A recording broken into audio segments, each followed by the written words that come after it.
What's going on, guys? It's Gothalion, and I've been asked a lot, not just lately, but since I started my YouTube channel, like people who have been in the console gaming since they were little kids, they're looking to move over to the PC market, and how I would recommend they get into it. How good of a PC do you really need to game efficiently? Do PC gaming on a good level, like above what you would get with consoles, so on and so forth. What are the pros and cons between PC gaming and console gaming? So I figured I'd do a little video for you guys to really kind of try to nip some of the misconceptions in the bud and really give my opinions on PC versus console gaming. And, just let you guys know how I feel about it. And I'll start off, I used to be a console gamer, primarily. I played on Xbox 360 for all of Borderlands 1. The majority of my gaming growing up was on consoles. And about 2.5 years ago, I thought, you know what, I'm gonna look for something a little bit different. I was ready for more customization. I wanted to have control over how good my games looked and how well they ran. So I moved over to PC. And I ended up dumping about, I don't know, $1,000, $1,200 into a gaming PC, and that isn't necessarily what you need. I had the disposable income at the time. I just got tax returns. I got kids, so we get a nice chunk of change back from the government come tax return time. Any of you parents out there understand the child tax income credit, whatever. Anyways, so I put about $1,000 into a computer, and you can build a gaming PC right now for $1,000 that will last you for years. There is this misconception that a gaming PC needs to constantly be upgraded, and that's not necessarily true. You could actually get away with spending $600 or $700 on a gaming PC and run it for the better part of the next decade. You could absolutely get something more powerful than the Xbox One or PS4 and run it throughout the life cycle of these consoles. So if you're looking to get into PC gaming, don't go in with the mindset of, oh, well, this is going to be a constant investment. There's a few things you want to know.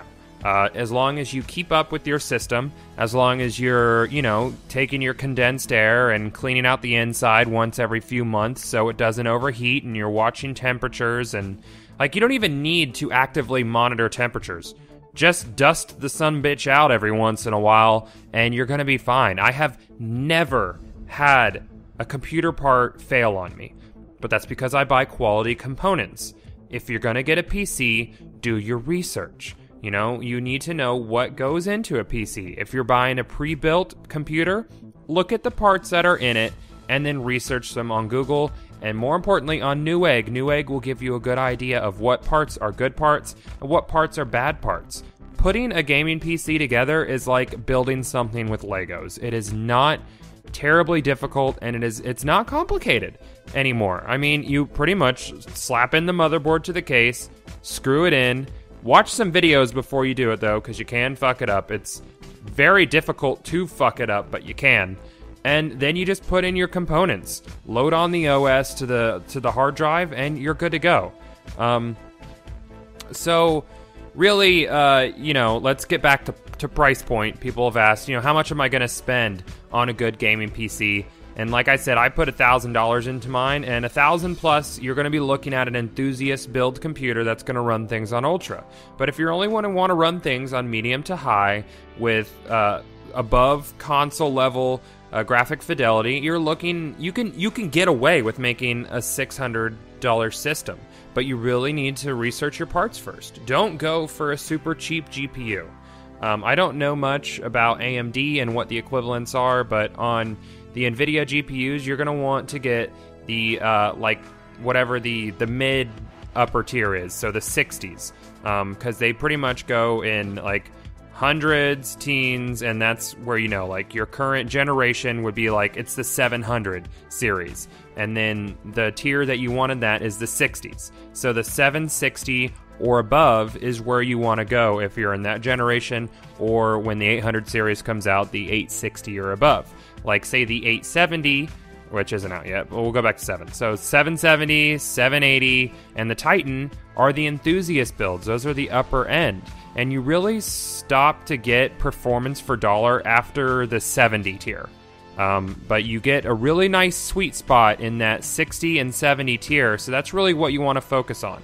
As far as CPUs goes, you really don't need anything higher than an i5 for gaming. If you intend to record or stream, you might want to look into an i7 because the i7s have the hyper-threading and the more cores, yada yada yada. They're better for rendering video and doing things like streaming video and recording video. But if you're just playing video games, you should really look at the i5s, and those really aren't too pricey. You can get a nice motherboard for around $120. The ASRock motherboards are fantastic. My original build used an ASRock motherboard, and I never had an issue with it. It was a side brand of Asus, and it ended up becoming its own thing, and they're great motherboards. They have everything you need on them, and you can even overclock your chip if you get the right cooling for it. And that's another key thing. When you're building a PC, make sure you put enough fans in it. If you're going to be doing it off of air, you're not going to be overclocking unless you get a really nice heatsink for your CPU. Overclocking isn't even necessary and sometimes can get in the way of your gaming experience if the overclock isn't stable. So yeah, around $600 you could get a decent gaming PC. 750, 800, you will get a really, really nice gaming PC. And people are like, oh, well, that's already, $200 to $300 more than a console. I have spent significantly less on software since moving to PC. I'd say that your initial investment in PC is more expensive. Yes, definitely. That's unavoidable. The hardware is more expensive. But the software, and people will try to debunk this, but it is irrefutable. It's this software, cheaper, PC. Software goes on sale much quicker on PC. Software goes on sale more often on PC, and it goes even deeper on sale on PC. I've seen games like Far Cry 3, which even a couple months after release went on sale for up to 75% off. And you watch these sales. That's how you save money on PC. You end up getting your money back.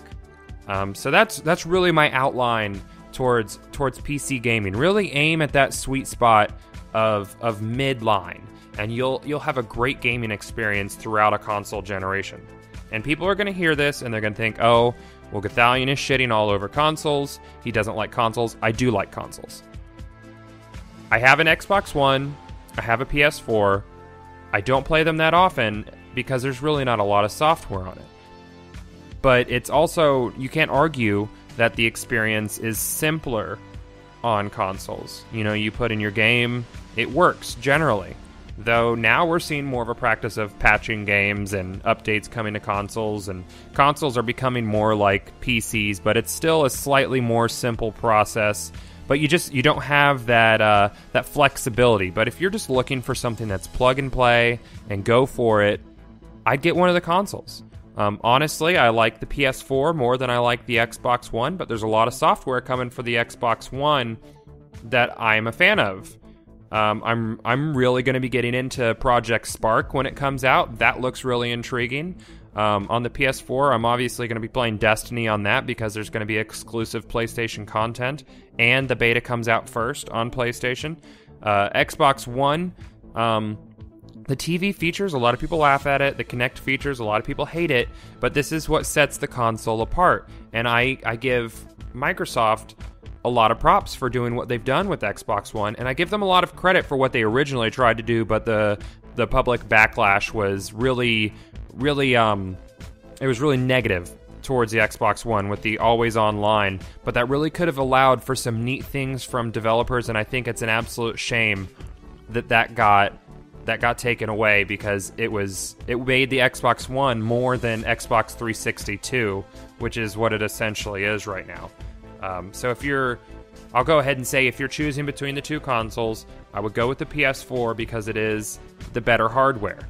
It has it's stronger hardware marginally, and cross-platform games are going to perform better on PlayStation 4. In this generation, it's going to be a lot of which system has it running, more frames per second and 1080p. These are things that you're going to be hearing a lot throughout this entire console generation. And obviously, as we get deeper into it, developers are going to learn to use the hardware better, and we're going to be seeing a 1080p and 60 frames per second as more of a staple. Like right now, it's kind of like a running joke that, it's 720p or, it's 30 frames per second. But these are the first rounds of games on these systems. And while 1080p and 60 frames per second is pretty much always a reality on PC, unless the software is locked at 30, you can still get comparable experiences on the new consoles. So if you were going to come to me for advice and be like, hey, I'm just a console gamer, do you think I should upgrade to PC or should I get the new consoles? There's a couple of questions you want to ask yourself. Do you want to continue having the same experience you've always had, or do you want to shell out just a little bit more money and possibly get a gaming PC? Gaming on PC, like I said, it's more customizable, and that's what you're getting. But I still love my consoles. I like the PlayStation 4 a lot. I like the Xbox One for reasons.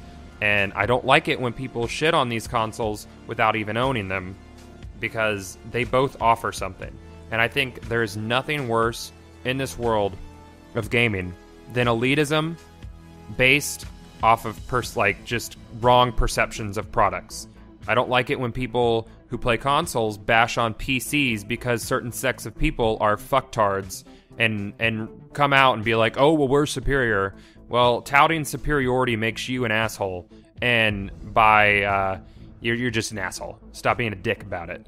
And then I don't like it when people on PC shit all over consoles for lower performance, what have you. It still offers an experience that you can't get. A lot of people are really negative towards the Wii U because it's not the most powerful hardware, but I play my Wii U lately more than any of my systems. And it's the weaker of my 4 that I have hooked up currently. I have my Falcon Tiki, my Xbox One, my PS4, and my Wii U hooked up to my HD TV, and I play the Wii U the most because it's offering an experience right now that I can't get elsewhere. And that's something else you want to take into mind. Like when you're moving up to a new console, is this going to offer a new experience for me? I may have covered that earlier, but I can't stress it enough. You want to make sure you're getting all the experiences. And you also don't want to approach this with an elitism or even a fanboyism, which is even worse. Like, I only buy Microsoft products. Well, if you only buy Microsoft products, then you're missing out on Zelda. You're missing out on The Last of Us. You're missing out on exclusive content on PlayStation. Or you're missing out on indie games on PC or MMOs that are on PC. I know not everybody can afford everything, but don't approach gaming with a closed mind. Really do your research, find out what's going to give you the best experience, and go from there, guys. As always, if you have any thoughts or opinions on things you want to share with me or the community, leave it in the comments below, and I'll get back to you. This is a topic I could cover for videos and videos. It's something I'm very passionate about. You guys know I love gaming. So yeah, don't forget to rate, comment, subscribe, and I will see you guys later.